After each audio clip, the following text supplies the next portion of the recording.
જે શાંતિ ઘેર જઈને મળે ને કશે ના મળે. તો પાયલોટે ભાઈ એટલો ખતરનાક ટર્ન માર્યો, એટલી ધક તરત છૂટી ગઈ મારી તો રિસલનું જોયું કે કેવું અજવાળામાંથી અંધારામાં આવી ગયા. તો કેમ છો મિત્રો, મજામાં? તો મિત્રો આજે ફાઇનલી એ દિવસ આવી ગયો છે ને મોં પર ખુશી જોઈ જ શકતા હશો. ફાઇનલી આજે ઘેર જાઉં છું અને 21 ઓગસ્ટ ફાઇનલી થઈ ગઈ છે.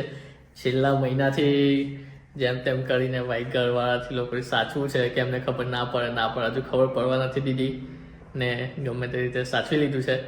હવે જોઈશ એમના રિએક્શન કેવા આવે, સરપ્રાઈઝ મળશે તો કેવું લાગશે, કેમ કે બહુ ટાઈમ પછી આઈ થિંક મેં ઓક્ટોબરમાં આવ્યો હતો અને આ ઓગસ્ટ છે તો મતલબ 10 મહિના જેવું તો થઈ જ ગયું છે અને 10 મહિના પછી ઘરે જાઉં છું.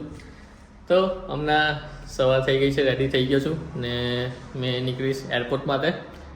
તો જોઈએ હવે થોડું અંદર ધગધગ બી થાય છે કે ડાયરેક્ટ ઘરવાળા જોશે તો કેવું લાગશે.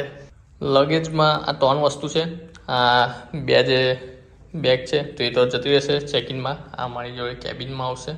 તો બિસ્તરા પોટલા બધું પેક થઈ ગયું છે અને હવે ઘેર જવાનું છે. યાર પેલું કહેવાય ને કે તમે કશે બી જતા રહો, ભલે દુનિયાના કોઈ બી છેડે જતા રહો, પણ જે શાંતિ ઘેર જઈને મળે ને કશે ના મળે. એટલે દુનિયાનો છેડો ઘર. અહીંયા ફ્રેન્કફર્ટથી છે, હમણાં 11:20 ફ્લાઇટ છે. તો આવતીકાલે મતલબ 22 ઓગસ્ટમાં સવારે 4 વાગે ઇન્ડિયા પહોંચી જશે એવું બતાવે છે. વચ્ચે અબુધાબી હોલ્ડ છે તો એ 3.5-4 કલાકનો છે. તો બસ હવે નીકળીશ જર્મનીને આજે બાય બાય કહી દઈશું. ઘરથી દૂર પહેલાં બી મતલબ મેં પહેલાંથી હોસ્ટેલમાં રહેતો હતો, પછી કોલેજ કરી ત્યારે પણ બહાર જ રહેતો હતો. પણ ત્યાં તો કેવું કે આપણે નજીક હતા તો આપણે અઠવાડિયું 2 અઠવાડિયા મહિનામાં એકાદ વાર તો ઘેર જતા જ હોઈએ. પણ આટલો ટાઈમ ઘરના લોકોથી દૂર, બસ વિડીયો કોલ પર જ વાતચીત ને એવું બધું ચાલ્યા કરે. તો આટલો ટાઈમ ઘરના લોકોથી દૂર કોઈ વાર નથી રહ્યો ને પહેલો ટાઈમ એવો હતો. ફાઇનલી હવે નીકળી ગયો છું, બેગ લઈને એરપોર્ટ પર જાઉં છું. અહીંયાથી બસ પકડવાની છે તો બસમાં જવાનું છે. ફાઇનલી બેગેજ ડ્રોપ કરી દીધું છે અને બોર્ડિંગ પાસ આવી ગયું છે. હવે જઈશ, સિક્યુરિટી ચેક ને બધું થશે. તો ફાઇનલી સિક્યુરિટી ચેક ને બધું પતી ગયું. તો ભાઈ પબ્લિક બહુ હતી, લાઈન હતી ખાસી. તો પણ આવી ગયો વારો ફટાફટ. 3-4 કેબિન ખુલ્લી હતી તો ફટાફટ વારો આવી ગયો 15-20 મિનિટમાં. તો હવે થઈ ગયું છે. હવે મારો ગેટ છે D13.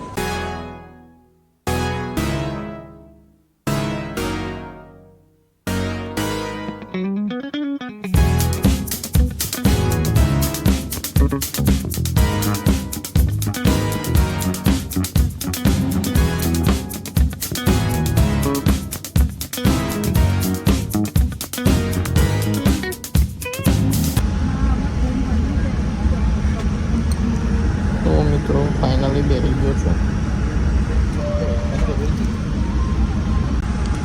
જોઈ લો, હા લાઈટ છે, ડિસ્પ્લે છે ભાઈ, પિક્ચર જોઈશું અને મસ્ત ભાઈ વ્યૂ છે. પંખોડી પાસે જ વ્યૂ આવી ગયો છે. સીટ રોકી લીધી છે ભાઈ. મેં તો મસ્ત એન મોકા પર સીટ રોકી છે. મારી આગળની સીટ હતી 28 પણ એમાં બારી જો સીટની એક્ઝેક્ટ બાજુમાં, એટલે મોની બાજુ તો આવે જ ને. પછી કાલે જ ચેન્જ કરી, મસ્ત આ વ્યૂ લઈ લીધો આપણે. ચોરી કરી લીધો ભાઈ, મજા આવી ગઈ.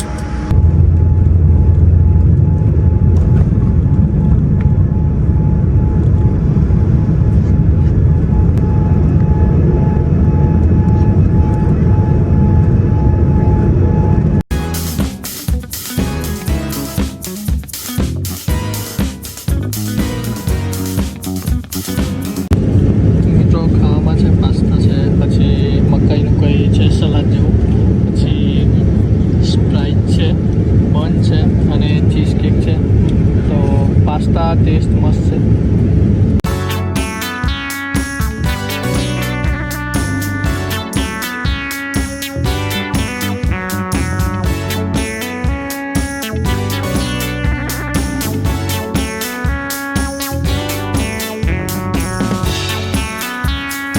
તો મિત્રો ફાઇનલી અબુધાબી લેન્ડ થઈ ગયો છું.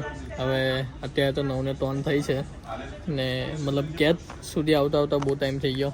શોધતો હતો ને ભાઈ એરપોર્ટ મતલબ થોડું કન્ફ્યુઝિંગ છે. તો એપ મારો ગેટ છે તો ગેટ સુધી આવતા બહુ ટાઈમ થઈ ગયો ને હવે ફ્લાઇટ છે ડાયરેક્ટ 11:12 છે. તો ત્યાં સુધી હોલ છે. થોડું નાસ્તો બાસ્તો લાવ્યો છું તો નાસ્તો કરી લઈશ.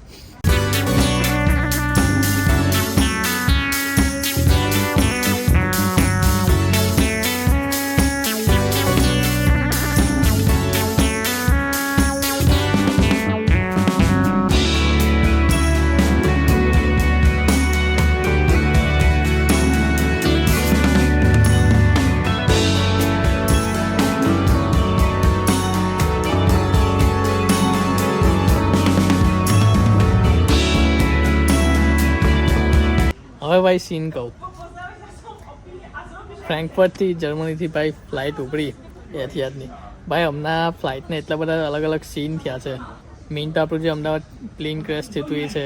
ત્યારબાદ બી કેટલા બધા પ્લેન છે કે જેમાં અલગ અલગ ઇન્સિડન્ટ થયા હતા. ફ્રેન્કફર્ટથી જેવું ટેક ઓફ થયું તો પાયલોટે ભાઈ એટલો ખતરનાક ટર્ન માર્યો, આખું પ્લેન નવાઈ રહ્યું. મારી તો તરત ધક છૂટી ગઈ. અંદરથી તો કંઈ કંઈ થવા મળ્યું ભાઈ આવું થાય તો એટલી ધક તરત છૂટી ગઈ મારી તો એ તો થયું. પછી આખી ફ્લાઇટ કમ્પ્લીટ રહી. પછી ખાવાનું ભાઈ ઇથિયાદમાં ખાવાનું એક નંબર મને તો ભાઈ મેં 3 ઓપ્શન આપ્યા હતા. ચિકનનો હતો, મેશ પોટેટો હતો ને પાસ્તાનો હતો. પછી મસ્ત મૂવી જોયું. એક તો યાર 6-6.5 કલાકની ફ્લાઇટ હતી. એકલું બેઠા કંટાળી જવાય. મૂવી જોયા મસ્ત. ને મેઇન વિન્ડો સીટ લેવાની જે ખુશી હતી તે આજે એટલી ભાઈ મારી તો ફાયતી છે આજે ફ્લાઇટમાં ખરેખર રિયલમાં કે વિન્ડો સીટ તો લીધી પણ મેઇન જે પાંખ આવે એની ઉપર તો જે ફ્લાઇટ ટર્ન મારે તો આખી એમ તેમ થાય. ફ્લાઇટની જે વિંગ આવે તો એ બાજુમાં જ તો ત્યાંથી ખબર પડી જાય તો ભાઈ એટલી ફાયતી. પછી જેવું અબુધાબી પહોંચવાના હતા તો જે ટાઈમ હતો અરાઇવલનો એના કરતાં પહેલાં જ અબુધાબીમાં મતલબ નજીક જ હતા એરપોર્ટની. તો પહેલાં એક રાઉન્ડ માર્યો. હવે રાઉન્ડ માર્યો તો વિંગમાં જે એક સાઈડ જે રાઈટ સાઈડની વિંગ હોય તો ત્યાં ગ્રીન લાઇટ થતી હોય, આ બાજુ રેડ લાઇટ થતી હોય. તો મારી હતી રેડ લાઇટ સાઈડ જે લેફ્ટ વિંગ હતી તો ત્યાં મારી સીટ હતી. તો જેવા અબુધાબીમાં એન્ટર થવાના હતા તો ટાઈમ મતલબ અરાઇવલ ટાઈમ કરતાં પહેલાં આવી ગયા હતા. તો પહેલાં એક રાઉન્ડ માર્યો આખો. ભાઈ મેં સોચવા મળ્યો કે આવું થવા મળ્યો, આ કેમ રાઉન્ડ મરાવે છે, આ લેન્ડ કેમ નહીં કરાવતો. એક તો થાકેલો એટલો.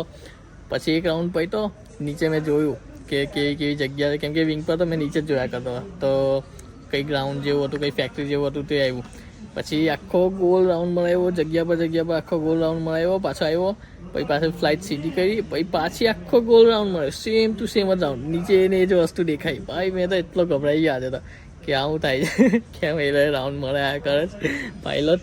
પણ ભાઈ એક્સપિરિયન્સ મજા આવી ગઈ આજે, મજા આવી ગઈ મતલબ ફ્લાઇટમાં. જે મેં સ્ટાર્ટિંગમાં જર્મની આવ્યો તો એ ટાઈમ પર જે ફ્લાઇટ લીધી હતી એના કરતાં આજે મજા આવી. કેમ કે એ ફ્લાઇટ મારી એમાં એવું હતું કે જે અમદાવાદથી દિલ્હી હતું તો ત્યારે જ ખાલી મારી વિન્ડો સીટ હતી, પછી વચ્ચે હતી. પણ આજે તો આખી ફ્લાઇટમાં વિન્ડો સીટ. ને આજે મતલબ એક્સપિરિયન્સ કર્યું કે કેમ કે આપણું દુબઈ છે, અબુધાબી છે, પછી ઇન્ડિયાનું છે. આ સાઈડ બધું અંધારું ને પેલી બાજુ બધું અજવાળું. તો અજવાળામાંથી અંધારામાં રિસલનું ભાઈ આજે તો જોયું મેં. અમુક ક્લિપ પણ મૂકેલી છે તો રિસલનું જોયું કે કેવો અજવાળામાંથી અંધારામાં આવી ગયા. ભાઈ ખતરનાક એક્સપિરિયન્સ રહ્યો આજે, મજા આવી ગઈ ફ્લાઇટમાં. તો આ કોક લીધેલ છે ને બિસ્કિટ લીધેલા છે. તો આ ટોટલ 3 વસ્તુ પડી 27 દિરહામમાં. તો અહીંયા આવીને બીજી એક વસ્તુ એ જોઈ કે યુરોપમાં કેવું કે આ બોટલનો છે ને ફાંડ મળે. મતલબ બોટલ આપણે રિટર્ન કરવાની હોય. જ્યારે આપણે વસ્તુ લઈએ ને તો બોટલના પણ પૈસા અમારે 0.25 યુરો કટ થઈ જાય. ને પછી આ બોટલ આપણે ત્યાં મશીનમાં જ રિટર્ન કરવાની, એટલે આપણને એ સ્લીપ મળી જાય. તો મતલબ આ રિટર્ન કરવાની હોય. પોઈન્ટ એ છે કે આ રિટર્ન કરવાની. હવે જેવા આ સાઈડ આવ્યા મતલબ અબુધાબી ઇન્ડિયામાં, હવે આપણે ઇન્ડિયામાં આવી સિસ્ટમ નથી. તો અહીંયા કે જેવું મેં ઢાંકણ ખોલ્યું ને તો ત્યાં યુરોપમાં કેવું હોય કે ઢાંકણ છે ને આપણે કેવું આ છૂટું હોય, ત્યાં આમ ચોંટેલું હોય એમ. તો કેવું કે ઢાંકણ બી બોટલથી છૂટું ના થાય. તો આપણને તો એ જ પ્રેક્ટિસ ભાઈ. તો જેવું ખોલ્યું ને તારો છૂટું પડી ગયું. પછી યાદ આવી ગયું કે હા આ તો આપણી સિસ્ટમ ચાલુ થઈ ગઈ હવે. તો ચાલો હવે મસ્ત થોડું નાસ્તો વાસ્તો કરી લઉં. ભૂખ બહુ જ લાગી છે ને હવે વ્લોગ કરવાનો હમણાં કોઈ વિચાર નહીં કેમ કે અંધારું થઈ ગયું છે. તો ને ફ્લાઇટમાં પણ હવે સૂઈ જઈશ, થાકી ગયેલો છું. ને ભાઈ સવાર પડતા તો ઇન્ડિયા આપણે ભારતની ધરતી પર પગ મૂકી દઈશ.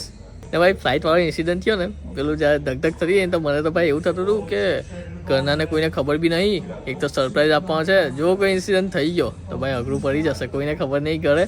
તો આ વ્લોગ ગમ્યો હોય તો લાઇક શેર સબસ્ક્રાઈબ કરી દેજો. ને હવેના જે વ્લોગ આવશે એ સરપ્રાઈઝના આવશે કેમ કે મારા ઘરે મેઇન તો મોટું સરપ્રાઈઝ મળશે બધાને.